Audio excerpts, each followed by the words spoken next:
À l'occasion de ce séjour de travail en Ouganda Fort Apoti, la délégation des forces armées de la RDC a visité le quartier général de la division des montagnes de UPDF, les généraux-majors Bruno Mantevu et Nyembo Abdallah, respectivement commandant des opérations Sokola Ingra Nord et commandant des opérations militaires en province de l'Ituri, ont procédé à la visite de l'hôpital militaire de UPDF de Fort Apoti, où sont pris à charge les militaires congolais et ougandais blessés sur la ligne de front dans le cadre des opérations Shuja menées conjointement en RDC par les armées de ces deux pays. Parmi ces militaires figurent ceux blessés lors des offensives à Mangouré-Djipa, dans les territoires de Lubero et d'autres territoires de Mambasa. Leur santé n'est plus à craindre et il faut bientôt regagner leur domicile, affirme le docteur militaire, le lieutenant André Bakadjika, médecin de l'unité médicale d'intervention rapide des FARDC dans les opérations Sokola en Grand Nord.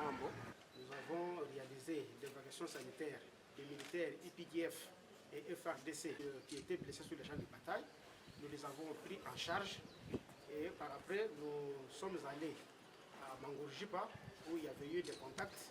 Nous avons évacué des militaires UPDF blessés de guerre. Il y avait deux qui avaient des lésions graves. Nous les avons pris en charge, nous les avons opérés, nous avons extrait des éclats de bombes et nous les avons évacués ici en Ouganda. Leurs paramètres vitaux sont dans les normes. Je crois que le danger est déjà épargné. Il n'y a pas que les militaires pris en charge de cet hôpital. Plusieurs combattants capturés ou ex-otages des ADF bénéficient également des soins de santé. Nombreux blessés par balles lors des différentes offensives sur la ligne de front sont évacués pour être soignés conformément au règlement des droits international humanitaire. Certains de ces malades sont soit habitats de Beni, Oicha, Poga, Butembo, Biakato et ailleurs, ajoute le docteur militaire Major Daniel Okelo de UPDF. Ces gens, nous les avons trouvés en brousse. Ce sont des vrais combattants ADF. Il y a eu beaucoup d'offensives jusqu'à causer beaucoup de blessés. Et lorsque nous avons évacué les militaires de la brousse, nous les avons aussi évacués. Parce que nous ne tuons pas si nous trouvons quelqu'un en vie. Nous ne les tuons pas, nous l'évacuons et les soignons avant de les faire regagner chez soi.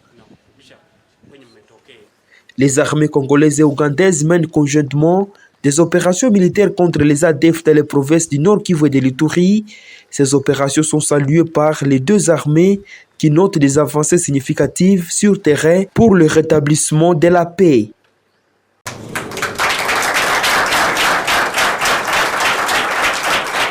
Au terme de sa visite d'État à Hongrie, le président Félix Tshisekedi a tenu ce mardi à Budapest une rencontre d'échange avec les membres de la communauté congolaise résidant à Hongrie. Lors de cette rencontre, le chef de l'État a rendu hommage à Mutombo Dikembe, ancien basketteur et philanthrope congolais, en observant une minute de silence à sa mémoire suite à son décès survenu ce lundi. Plus tôt dans la journée, le président Tshisekedi a également reçu une délégation d'hommes d'affaires hongrois ainsi que les représentants d'une importante banque d'affaires. Les discussions ont porté sur les diverses opportunités d'investissement en République démocratique du Congo, soulignant le secteur potentiel où les investisseurs hongrois pourraient apporter leur expertise et les ressources pour renforcer l'économie congolaise. Restez encore debout pour quelques secondes pour nous recueillir en mémoire d'un de nos compatriotes, un illustre compatriote qui a fait la fierté de notre pays et même de notre continent. J'ai cité Mutombo Dikembe qui nous a quittés hier. Donc veuillons observer un petit moment de recueillement, une pensée pieuse pour lui, pour sa mémoire.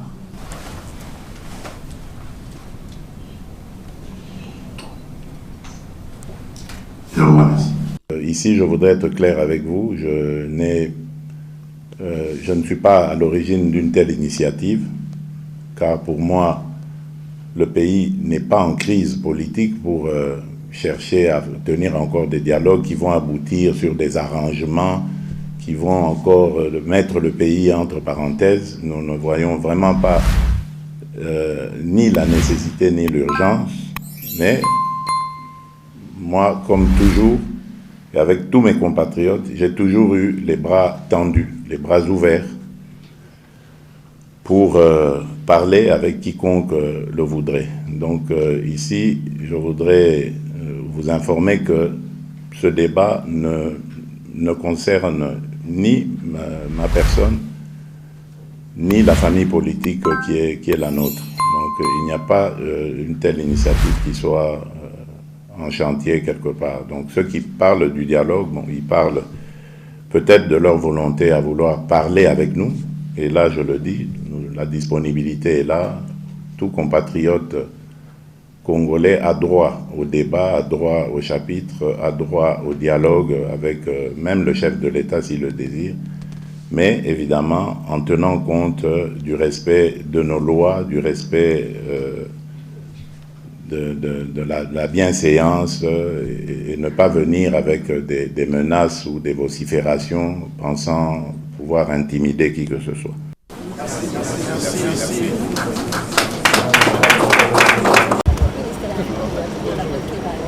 La Hongrie est un pays à régime parlementaire.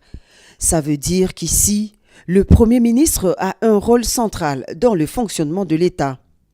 En tant que leader de la majorité parlementaire, il est le chef du gouvernement et donc responsable de la conception et de la mise en œuvre de la politique nationale. Il représente aussi la Hongrie sur la scène internationale et participe aux négociations avec d'autres pays.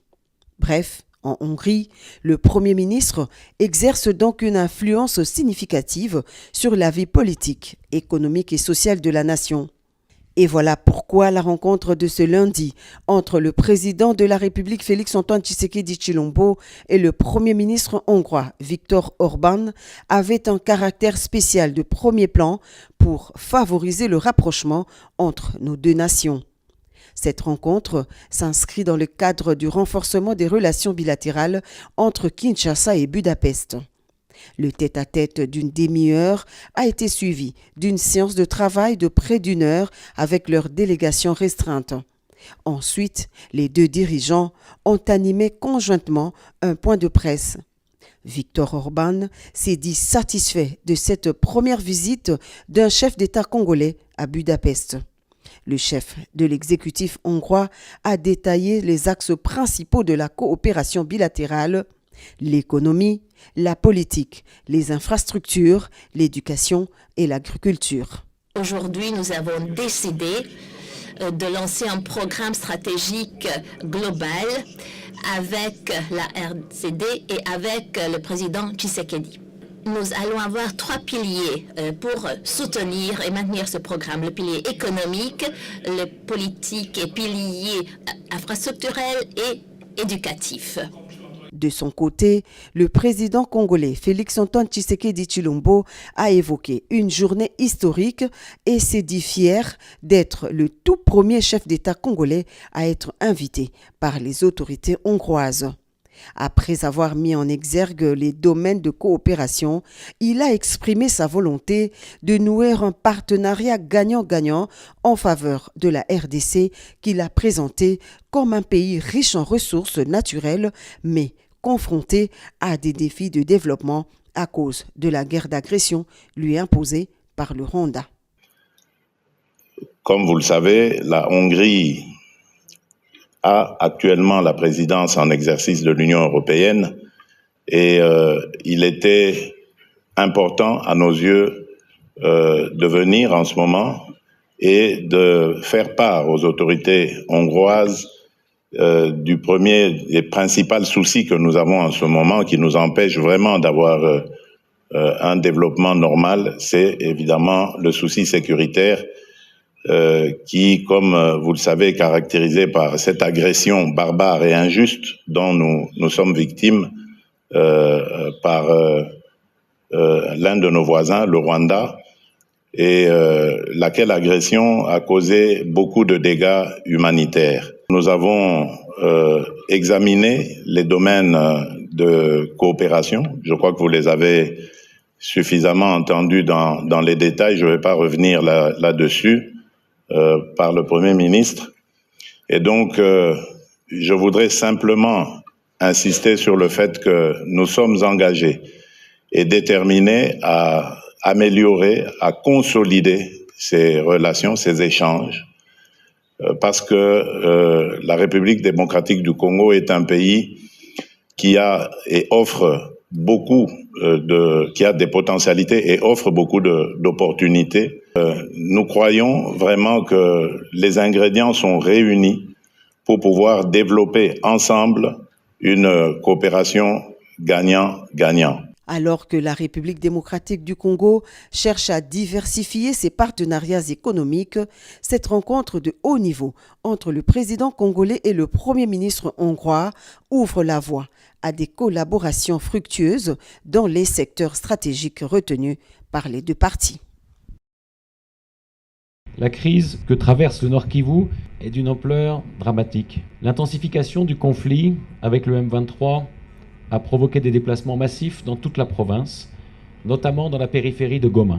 En moins de 6 mois, la population déplacée autour de la ville est passée de 340 000 à plus de 800 000 personnes. Cet afflux massif de nouveaux arrivants a exacerbé les besoins humanitaires, notamment en matière d'eau, d'assainissement et d'hygiène. Les familles, les enfants, les femmes et les hommes se trouvent aujourd'hui dans des situations précaires où l'accès à l'eau est essentiel. Le vice-premier ministre de la Défense nationale et ancien combattant, Guy Kabombo, est arrivé mardi à Ituri, où il a été accueilli à sa descente de l'avion à l'aéroport de Murongo, à Bunia, par le gouverneur militaire et commandant des opérations à Ituri, lieutenant-général Johnny Luboya Kachama, accompagné des membres du comité provincial de sécurité, avant de présider la réunion du comité provincial de sécurité au gouvernement de la province.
La défense nationale et de l'ancien combattant.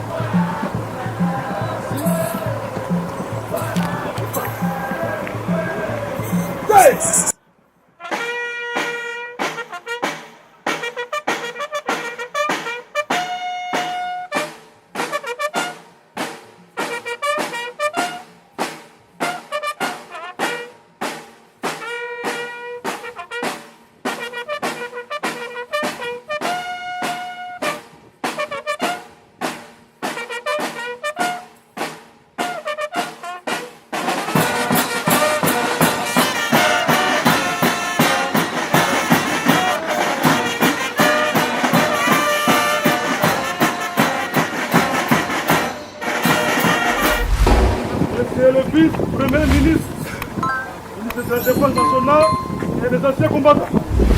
Excellent. Détachement d'honneur de la 32e région militaire, garnison de Boune.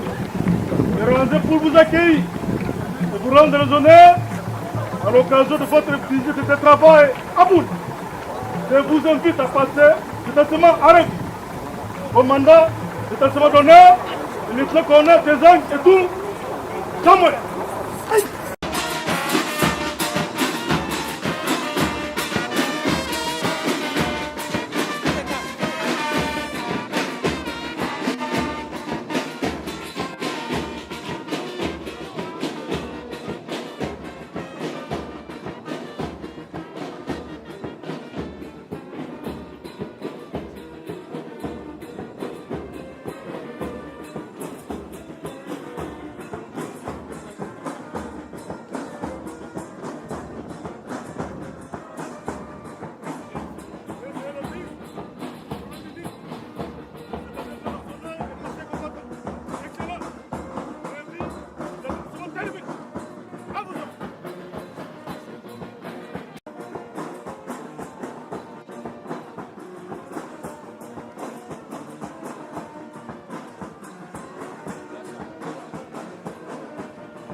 Après cette séance de travail, a précisé la source, Guy Kabombo a prévu d'effectuer une descente à Tchomia, localité située à plus de 60 km au bord du lac Albert, accompagné des membres du comité provincial de sécurité, avant de clôturer par une visite au site de Diango et celui du casernement militaire à l'université de Bunia à Chantier, ainsi qu'à la voirie urbaine, pour ensuite clôturer sa mission à Nituri par un peu de presse.